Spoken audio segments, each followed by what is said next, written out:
Godzilla, Monster of Monsters. This is a 1988 side-scrolling game for the Nintendo Entertainment System.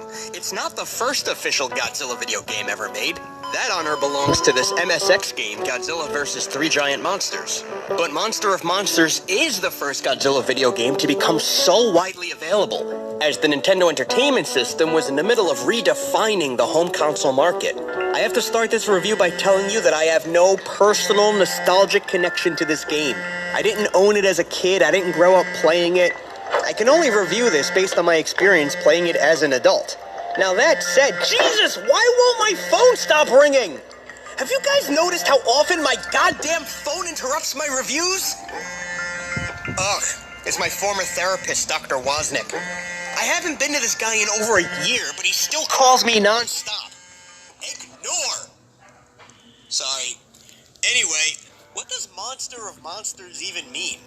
Am I the man of men?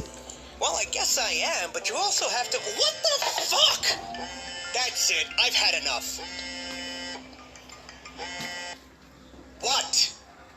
Hi, this is Cheryl Wozniak. I think you were a former patient of my husband. Yeah? He disappeared a little over a year ago, and I opened a missing persons case with the police department, but they haven't come up with a single thing, so I'm calling all of his former patients, and I'm wondering if you might know where my husband is. Hello? Hello, are you there? Please, can I get to know anything? I think I did a really bad thing.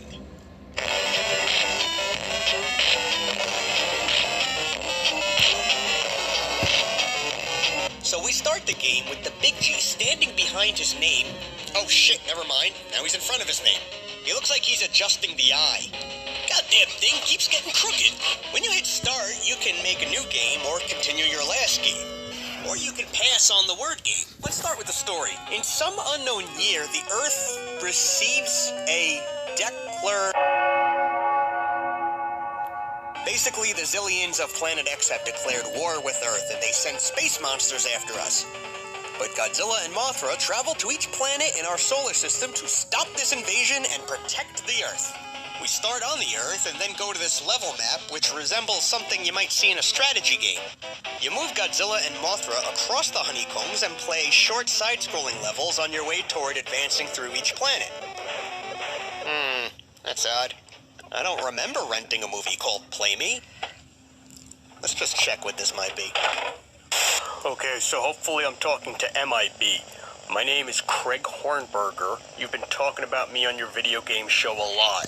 You say we went to high school together, I married your high school sweetheart, you're bad-mouthing me, but we need to forget all of that right now because we're both in serious danger. Boring! Let's start with the good. These sprites look great. They're very detailed and textured for 8-bit, and it's impressive. I'm not sure why Baragon's looking right at me like I drank all of his goddamn milk and left an empty carton in the fridge, but whatever.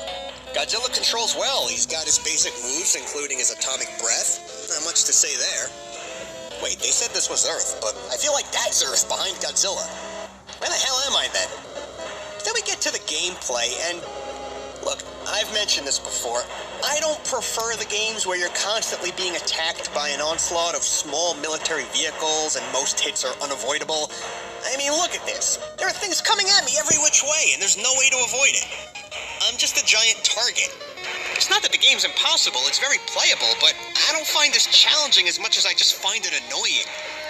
Unfortunately, being attacked by a tiny military is a staple of Godzilla side-scrollers. You see it in the Game Boy game, the arcade game, even that shitty DS game. And yeah, on paper it makes a lot of sense to have Godzilla fight an army. But why not have more than just that? I've always thought a good Godzilla side-scroller would have some military, other monsters, and at the same time be a little like Rampage, where you need to destroy a hell of a lot of buildings and things for power-ups. I guess I'm talking about more of like a 2D version of Godzilla Versus. Talk about our love child. Hey, look, if I play as Mothra, I can just fly right over all the bullshit. She can shoot meatballs, but they're so short range they don't even reach the end of the screen. And oh man, whenever I do her special move, I get all sorts of lag issues with my game. This is still better than Godzilla, though. I wonder why I always hear that people hate playing as Oh, that's why. Yeah, when she takes a hit, she falls to the bottom left of the screen, and that's really annoying. Oh, I feel like this is a bad idea. Well, let's see. Sometimes you lose track of this, so I'm going to remind you. You suffer from dissociative identity disorder. In other words, you have multiple personalities. The girl you think I married, she's one of those personalities. And me, I'm another. I'm you. We're the same person. What? At one point, we had 23 unique personalities. And the worst part? We somehow lost track of who the real one is. But I know it's not me, and I know it's not you. A YouTuber named MIB who reviews Godzilla video games? Yeah, you're just another manufactured personality by some guy with deep mental issues. A guy who doesn't even like Godzilla. Hey, fuck you, pal. Everybody likes Godzilla. Let's just ignore all that and play our game. You gotta hand it to this game. They really pulled out some obscure kaiju. Like Varan? Gazora? It's really cool that they use these monsters from other Toho movies. Will you fight the enemy? Yes. Will you fight Gazora? Bitch, did I stutter? Well, again, the characters look great. Couldn't they spring for a background during the monster fights? Any type of background? It's just black. Also, I find these monster fights tedious. I can't get on the other side of them, can't really block. Plus, there's a time limit. The different planets mix up the backgrounds okay, although there are certainly situations where your character can start getting a little lost in the environment. Like here, Godzilla's getting a little hard to see. Also, do you remember that part in Star Wars where Godzilla casually strolled down the Death Star trench? Because you're looking at it right now. That joke wasn't funny. None of these jokes are funny. It's because I'm distracted by this damn tape. Ah! There's a particular personality that's troublesome. I'm not sure where he came from. I think he comes from somewhere else entirely. He's like a parasite. He feeds on human consciousness. Someone with multiple personalities like you and me, we're like a buffet to him. Sometimes he takes over our body and does some heinous stuff. Sometimes when he's not in control, he can still manipulate our brain so we see or don't see certain things. Remember when I said we were once 23 unique personalities? He consumed all of the others. They're all gone, including Jessica. It's just down to me, you, and him. If he consumes you and I, it's over. I think you already know his name. His name is Mr. Pockets. It's true. Now I'm hearing him say it, it feels right. I can see it now. It's true. I don't belong in this body. I don't even know what my real name is. Also, am I married? I feel like the real me is married. What's happening? Hornburger! Hornburger, what happened? Hornburger!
Final video game review.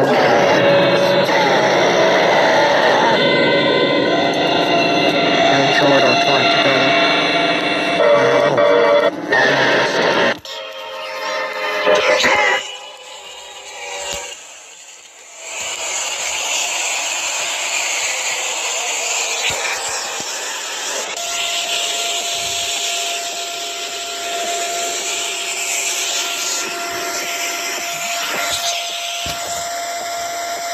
And that's where that tape ended. I didn't get this on video, but I was able to suppress Mr. Pockets back down with a brilliant last-minute maneuver. Anyways, it looks like everything can go back to normal around here. I've got lots of Godzilla games to review still, and other games too, like Gamera, Gundam, lots of good stuff. Plus, no more multiple personality disorder. Yeah, it looks like I'm cured now, since Mr. Pockets ate all the other personalities.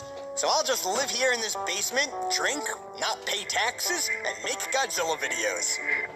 I have no idea who pays for this house. And I really feel like I have a wife.